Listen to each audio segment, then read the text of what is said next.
this growth and these later stages of our awakened life happens increasingly in this very subtle dimension of identity, which is actually a kind of a bridge between spirit and matter, between the unmanifest, motionless, changeless, boundless spirit and manifest, moving, constrained matter is our soul.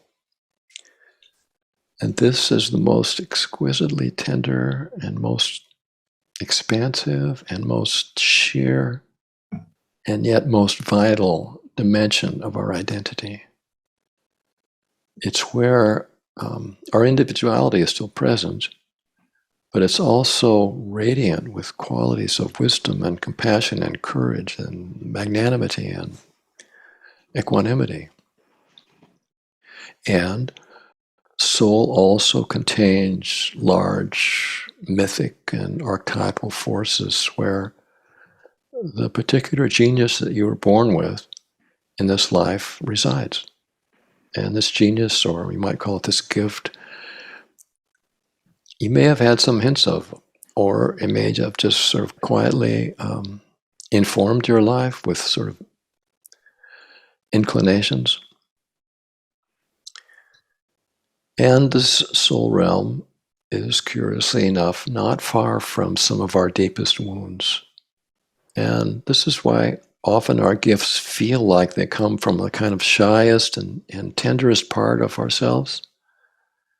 And being willing to speak from and to live from these tender dimensions requires some courage. And we're speaking of courage in its original meaning. Cour, the French word for heart. Rage means fierce or intense. Fierce heart.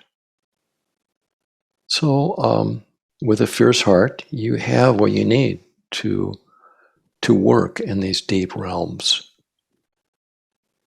And we should probably hasten to say that our broken zones aren't just something to be discarded as quickly as possible, but they're a part of our particular expression of being. And the greatness of who we could be in this world is probably going to come out of the scabbed and scarred person that we already are.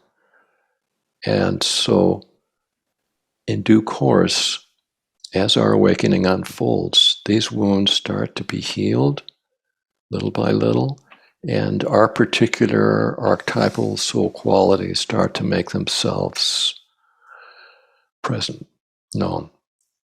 And we do well to make room for that, because the intensification of the radiance of divine archetypes is part of why we're here in this life.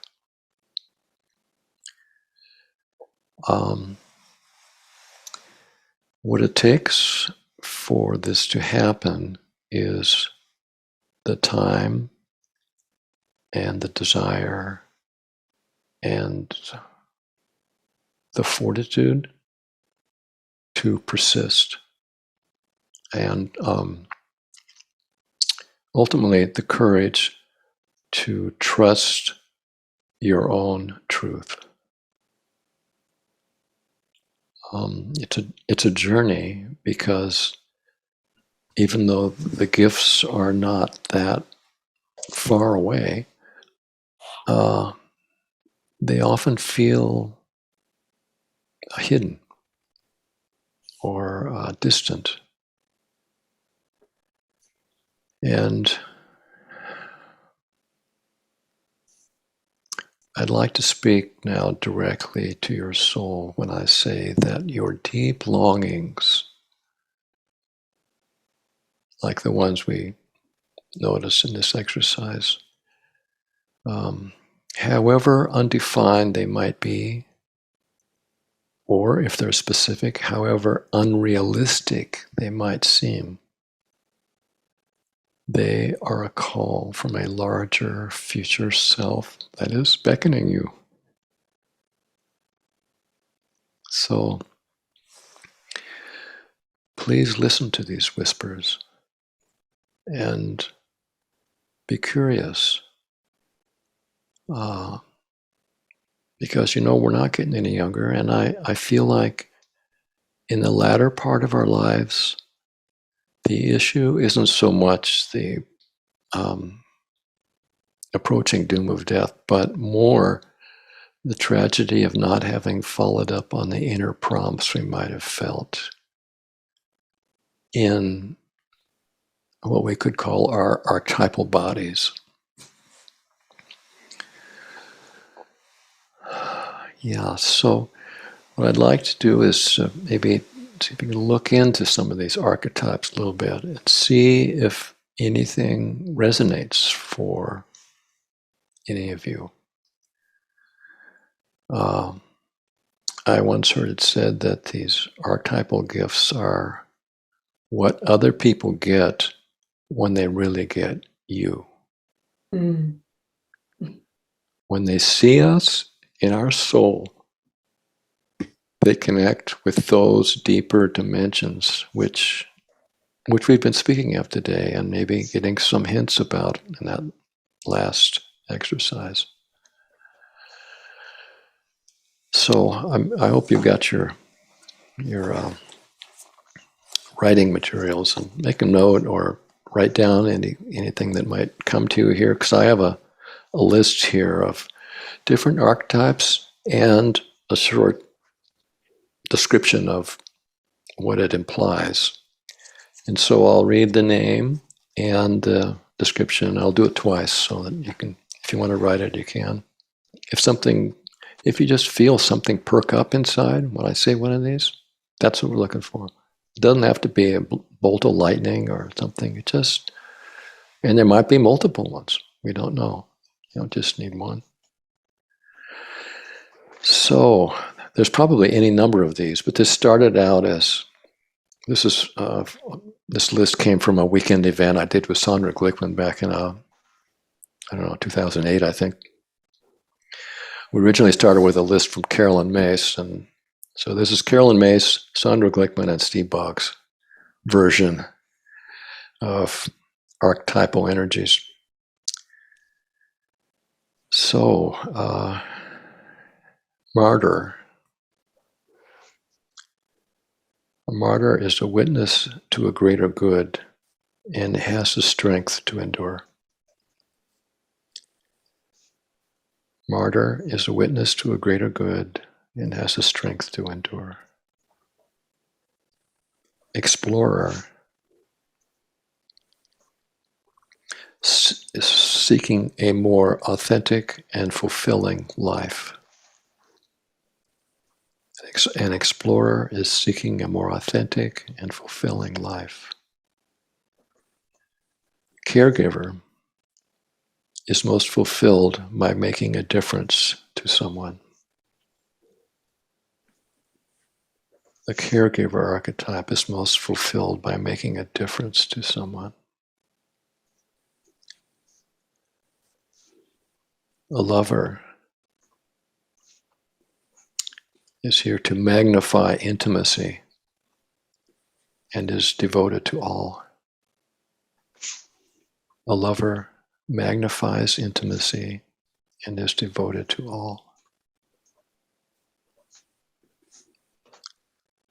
The rebel is here to overturn what isn't working. The rebel archetype overturns what isn't working.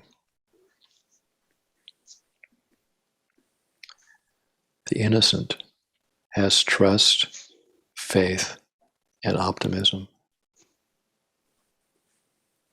The innocent has trust and faith and optimism. The magician is here to transform the ordinary. The magician transforms the ordinary.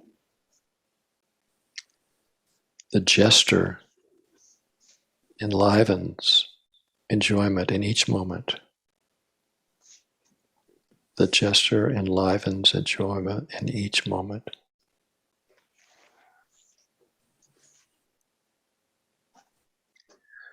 The seer imbues with clairvoyant abilities and great vision.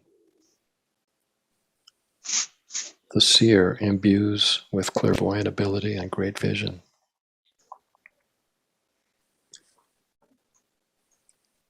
The hero uses mastery to improve the world. The hero uses mastery to improve the world. The revolutionary manifests something entirely new. The revolutionary manifests something entirely new. The mystic embodies the blood, sweat, and tears leading to extraordinary states of consciousness.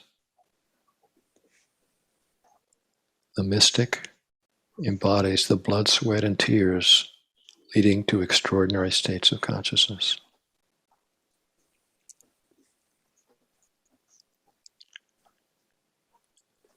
The priest or priestess embodies the need to transmit the sacred. Priestess embodies the need to transmit the sacred. The devotee leads with the heart. The devotee leads with the heart. Messiah. The Messiah embodies divine power.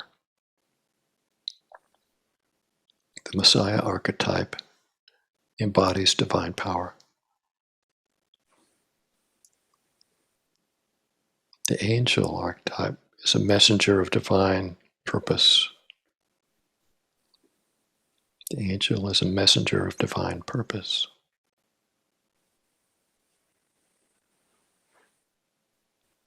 Divine Mother archetype is the bearer and the nurturer of life.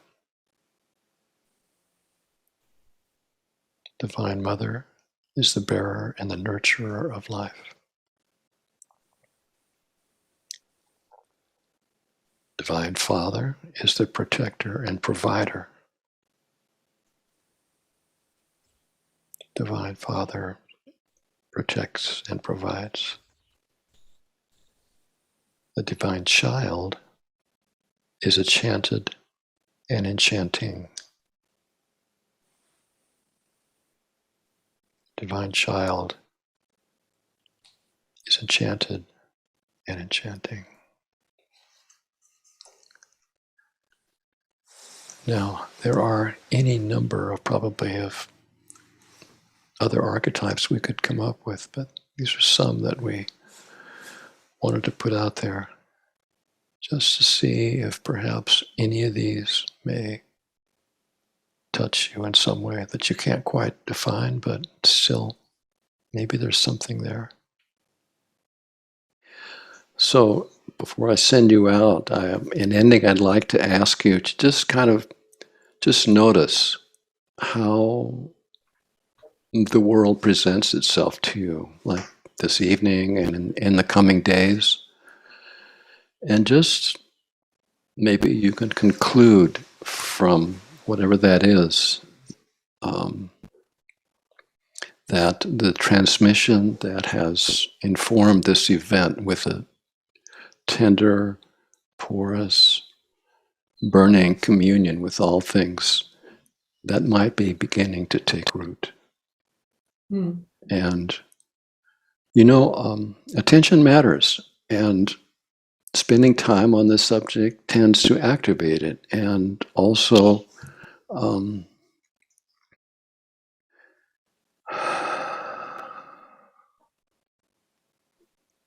see if you can find your own personal and hopefully reliable on-ramps to this freeway of love. And that would be whether they involve listening to or dancing to music or relishing bathing or really savoring food or walks in nature or meditation or whatever. The whole point of spiritual practice is that with with purity of intention and with consistency of practice and with duration, a practice can become a disposition. And in time, a disposition can become a new stage of development. And one other thing, now that Renee has spoken about this, I want to encourage you to be bold, to please let your wild hearts be seen and heard, because it's likely you will find yourself in a minority, even in this work sometimes. And please don't let that be a reason to keep quiet. Even when you are met with puzzlement or envy or occasionally doubt, the fact that you're here today may well be a sign that you are here in this life to let others know that these florid experiences of awe and gratitude and reverence and sacramental sensitivity, they're vital parts of the awakened journey. And as the avid and capacious and generous sacred heart deepens in you, may you come to just unshakably know that the fervor of your disposition deserves a place at the table, and that its glory and its passion have so much to offer to this world in all of its devastating beauty. Mm-hmm. So please be out there. Mm-hmm. Way out there.